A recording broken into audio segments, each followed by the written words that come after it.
Welcome to Facebook Live and welcome to Mr. Eddie Jones, ladies and gentlemen. Come on. Yeah.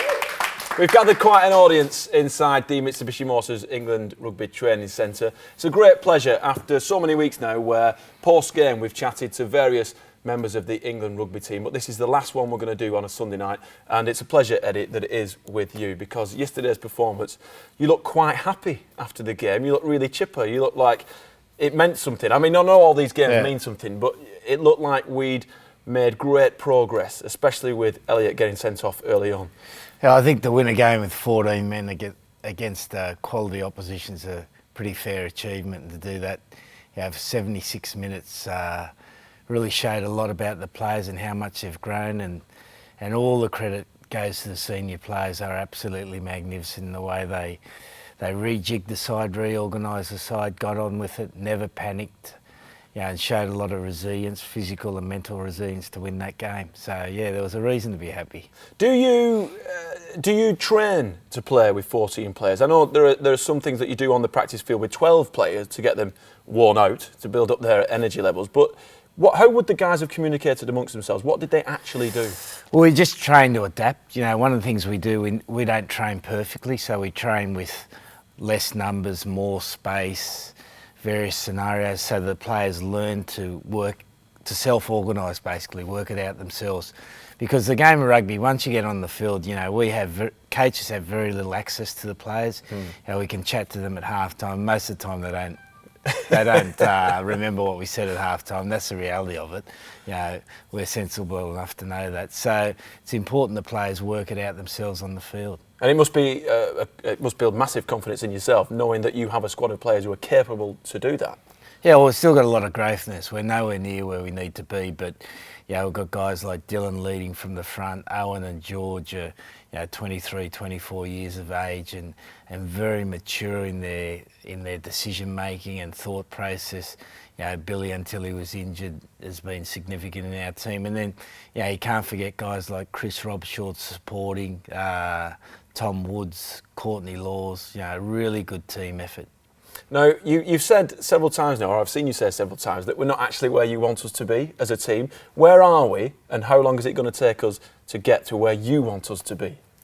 Well, there's we can't show you. No, we're not going to show that. I want you to say it. I want you to say it. We might go next door. All right, no, we can't show that. We've been told we're not allowed in the actual field area indoors. Fair enough. But just to explain, on a scale of 1 to 10, where are we? Well, we want to be the number one team in the world, and we want to win the World Cup. And to do that, we're not where we need to be, but we're going in the right direction, and that's the main thing. But every step you go higher, it becomes harder, and that's the reality of it. Now, we'll talk about the progress of the team. What about you as a coach? Where do you think personally you are at with your coaching levels? I mean, I know that we're undefeated at the moment, but you personally, are you on a journey as a coach? Constantly learning, constantly progressing? Well, firstly, I'm very honoured to have the England job. It's a prestigious job, great rugby union, great players, great depth. So it's an honour for me to do it. But secondly, you just got to keep improving every day. You got to get better. Whenever you think you're at the top of where you are, you're going to fall pretty quickly. So it's a matter of just trying to get better every day and keep pace with the players. Who are your inspirations when it comes to coaches? Who are the people that you look up to? Is there anyone in particular, past, present? Well, in Australia, definitely Bob Dwyer, who coached the Australian side to the '91 World Cup. He was miles ahead of his time. Rugby league guy, Wayne Bennett, who happens to be the English rugby league coach now. We're all over here. Yeah. Do you communicate with each other? I haven't seen him recently, but I've always tried to catch up to him because he's got a hell of a lot of wisdom. And I admire a lot of the soccer managers. I don't know them well, of course, but I certainly admire it. And I love the guy at Manchester City. How he can change a team. Guardiola. He's fantastic. And I had the pleasure of meeting him when he was at Bayern Munich and learned a lot from the day I had with him. Oh, okay. Was that in the practice facility or was that in a classroom? At the training centre, I watched him train and then spent an afternoon with him talking about sport. He loves his rugby, very inquisitive guy, and you can see, again, the way he can evolve his team to play is absolutely magnificent. One thing the guys seem to be doing, I know you train them really hard, but it looks like they're having fun. It looks like on the field we're victorious, obviously you're undefeated, but it looks like the guys are having fun. on the field as well. Is that something you wanted to bring into the squad? Well, I think it's always easy to have fun when you're winning. You know, you do your television show and the ratings are good. It's fun, isn't it? Absolutely. You know, the ratings are no good. You're sitting there thinking, "Goodness me, have I got Absolutely. a job?" So that's part of it. But to win, you got to work hard, and you work harder when you enjoy it. So we don't necessarily try to have fun, but we try to make it enjoyable. We try to get a balance between, you know, being serious and giving the guys free time, giving them guys different activities to do. So I think, yeah, we've probably got the balance right at the moment, but again, we've just got to keep working on that. Now, we've got a big game coming up against Australia. And another thing that you pointed out at the end of the game was you went straight into the Australians with a little bit of was that on purpose that you said about the scrummaging and that you want to sit down with the rest and that kind of stuff? Or was that just kind of just tickling the Australians, just to let them know that the game is around the corner? Well, I'm not that smart, mate. Nothing's on purpose. You know, sometimes it just blurts out, and I've got a poor media guy here that doesn't know what's going on half the time. So, you know, Tim does a great job, but I feel sorry for him. Makes it interesting though, doesn't it, Eddie? Yeah, I thought, you know, he might say something about Australia. Might as well light the fire early. Absolutely. And why not? Because the fans are they've been really psyched throughout this whole Mutual Wealth series. I host a thing called the Blue Room in the car park. And there's, even though there's a genuine excitement within the squad, there's massive excitement amongst the fans, because I think we all feel that this is a team that can really drive forward towards 2019, which obviously is the end goal, I would imagine. Yeah. And I think it's good in sport to have rivalry. You know, there's nothing better.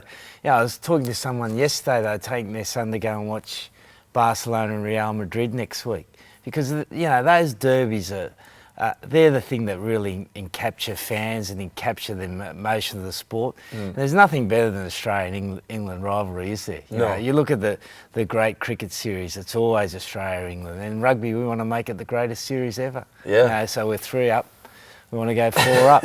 Now, that would be great, huh? Eddie, it'd be awesome. It really would. Because they went in on the England team, didn't they, during the Australian tour? They were quite vicious, the Australian press. Yeah, no, they can be a bit like that. No, in all seriousness, they were quite disrespectful. You know, they put out a advertisement at the start of the tour that basically said, how could England win the series? Treated us as a bit of a joke. And then some of the questioning at the media conferences were pretty ordinary, mate. Is it true that is it your daughter who works for the Australian RFU? Yeah, she does. And is it true that she sat in the head coach's office at one point? At one stage, she had a desk next to Czech. Yeah. But they moved her, yeah. They might have thought she was a spy, but I know. She doesn't know anything about rugby. I find that hilarious that, she's the daughter of the England rugby coach. We've got to move her out the building. That's hilarious. We're going to take some questions from fans. Okay. First question, obviously you've just come from the Stoop, Yeah. where you were watching Bath as well. How have you dealt with the English weather? You look pretty cold at the Stoop tonight, says Glenn Robert Clark. Well, someone gave me a cup of coffee. They said I look cold, so Right. The English supporters are always very kind. I think I'm adapting, but I still feel the cold. All right. Neil Thrower, you'll like this one. I've done my RFU Level 2 Adult Rugby Coaching Award. What advice would Eddie give me as the next step from this? Study hard for your level 3. Yeah, simple as that. Study hard for your Level 3. Keep learning. Don't think you know anything. Try to find coaches that are better than you and watch them coach. As the England coach, have you managed to have a look at our grassroots system? Have you been out and about? Have you looked up and down Great Britain? A little bit. Been out to a few of the community clubs and a few of the schools. I think the RFU do a terrific job. You know, if you look at the RFU's got something like 550 employees. I think at least 250 of them are development officers. So It shows, you know, the great desire they have to grow the game and for young kids to be coached well. So, yeah, it's a great thing. And as coach of the seniors, do you have any influence on the way that we bring up kids in the game, both male and female? Not really. No? You know, my job's to make sure the national team wins, and if we win, it creates interest in rugby. Yeah. It creates interest in rugby. Kids want to play rugby, and then it's up to the development strand of the England Rugby Union to decide how they want the kids to be coached. Well, that's good, because you said earlier on, you know, winning, it breeds success. And obviously, I've witnessed in the O2 Touch tours that we do as well, numbers have gone up, numbers are going through the roof. And I think it's because you guys are victorious, so congratulations. Well, on they've that. got heroes, haven't they? Yeah. You know, Yeah. So you see kids in the playground, they want to be Owen Farrell, they want to be George Ford, which is fantastic. Yeah. I would like a body like James Haskell's, but unfortunately, it's just not going to happen. Would you consider running for UK Prime Minister, Eddie? Says Kaz Brown. No, I don't think so. No. All right, next one. George Whiffen says, a cup of tea or a cup of coffee? Always a cup of tea. Oh, okay. Yeah. Nick Kuba says, I'm coaching under-9s in York. What's the best way to build confidence? That's a good question. Success. Yeah. So every training session you've got to give the players success. So always finish with something they like doing. It's a bit watching a drama. You know, Right. People watch dramas every day because at the end they don't quite finish the story, so you want to come back, and training's got to be the same. Give them a little bit of success, don't give them too much, so they want to come back the next day. Now, speaking of dramas, you've referenced EastEnders a couple of times in your post-match interviews. In fact, at the weekend, you said that there was more drama than 10 episodes of EastEnders. Do you watch it on a regular basis? No, I don't. No? I've seen a few episodes. Is it just something here you and pluck there. from British culture? Yeah, but I think it's like Neighbours, you know. You can watch Neighbours every 6 months and still know what's going on. I reckon EastEnders is a bit the same. You can watch it every 6 months and you still know what's going on. Would you actually watch Neighbours back in the day? Back in the day I did. Joe Mangle. Joe Mangle was probably one of the best characters ever. And I remember last time I was in England, which was about 6 or 7 years ago, it was still on like at 1 o'clock in the afternoon and 5 o'clock in the afternoon. It's never left popular. British television. It's still there. It's the backbone. What do you want for Christmas? Says Anna Lejoux, who's a member of the Rose Army. Okay, it's coming on Saturday. Win against Australia. Oh, Eddie. Oh, if that doesn't fuel the fires amongst the fans and the players, then I don't know what will. What a great answer, Eddie. Really? A victory against Australia. 100%. We'll take that. As we move forward into next year, obviously we were undefeated in the Australian series. We won the Six Nations as well. Hopefully, fingers crossed on Saturday, we'll be undefeated in the Mutual Wealth series also. How do you stop the team becoming too confident? How do you stop complacency? Work them harder? Or just knock their feet from under them, bring them down a peg or two? What are you going to do? It's a combination of factors, and you've got individuals involved. So, you know, some individuals will get naturally complacent. So there's always selection to keep them honest. There's always the way we prepare to keep them honest. And you can tell when people start to get complacent, they stop doing the small things. And when you stop doing, is that obvious to you? Yeah. Can you spot that straight away? Well, you got to look hard. Right. But yeah, that's the job of a coach. Yeah. You know, we make players do what they don't want to do. Otherwise, you wouldn't have coaches. No, I guess so. Another question. After the 2003 World Cup, unfortunately Australia lost. Congratulations to England, by the way.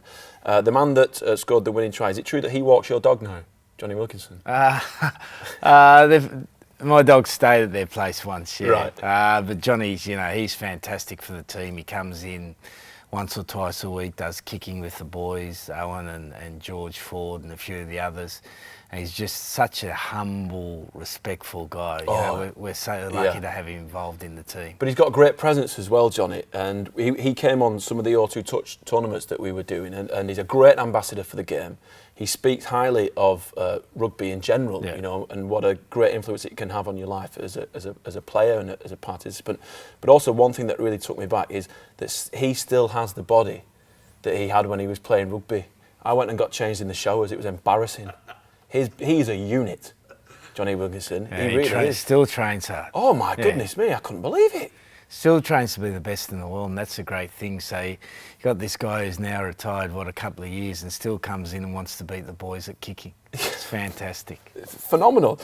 Where do you get your one-liners from? Because you make your press conferences really entertaining. You're a joy to watch, Eddie, and I mean that. Mark Bennett wants to know, do you do that on purpose, bring in humour to your press conferences? Not really. It just comes out. And I think you've got to have a bit of fun in the media. I think people are just too serious. Like, we're in something that's fun. Like, for me, coaching's fun. I love rugby. I love coaching. I'm lucky I get paid to coach. So why shouldn't I enjoy it? You know, everyone sits there like this and you got to say yes, no, be absolutely politically correct. I think it's got to be a bit of fun. Will you speak to Checker before Saturday? Probably not. No? No, you know, he wants to get on with his prep. We'll get on with our prep. We'll catch up after the game. Right, you'll definitely do that. Yeah. He's a tough competitor. Oh, absolutely. Yeah. What do you think their game plan will be? Well, I think having lost the chance to be the Grand Slam, they've got no pressure on them, and when they've got no pressure, Australians tend to go for the throat. So I think it'll be all-out attack from them. I think they'll try to run the game from everywhere. They'll want to win the Australian way, which is running the ball. And to come to Twickenham and win the Australian way, they could go home, have 6 weeks on the beach and be the kings of Australia. So, there's great motivation. But a lot of people said that going into the Argentinian game, that's what they would do. They would run the ball, they would hold on to the ball, and we seem to do a pretty good job against them. Yeah, no, we defended well, but Australia's probably a more potent attacking team than Argentina. Argentina needs a few things to go their way, whereas Australia can create opportunities themselves. Are you a kind of coach who analyses an opposition thoroughly? Do you break down film? Do you have a pointer at the screen? Do you teach the guys obvious things that popped out from game film about the Australians, for example? Yeah, we tend to concentrate on main points. We don't go into the absolute detail of it. The players and the assistant coaches tend to do that. We'll cover the big things that are important in the game of rugby. Yeah, okay. Well, Eddie, thank you very much for joining us. It's been an absolute pleasure. It really has. Pleasure. Good luck. Good luck. And hopefully good luck with the ratings too on your show. Yeah, thank you very much, Eddie. But in all seriousness, from every England fan that's watching this and every England fan that will watch this eventually, we wish you all the very best. And to finish the year undefeated would be phenomenal. Thank you, Eddie. Thanks very much. And just to all the fans, thanks for your support. It's terrific that we've got such support through O2. And we're going to have a big game on Saturday, so make sure you enjoy it. Yeah, party at Eddie's afterwards.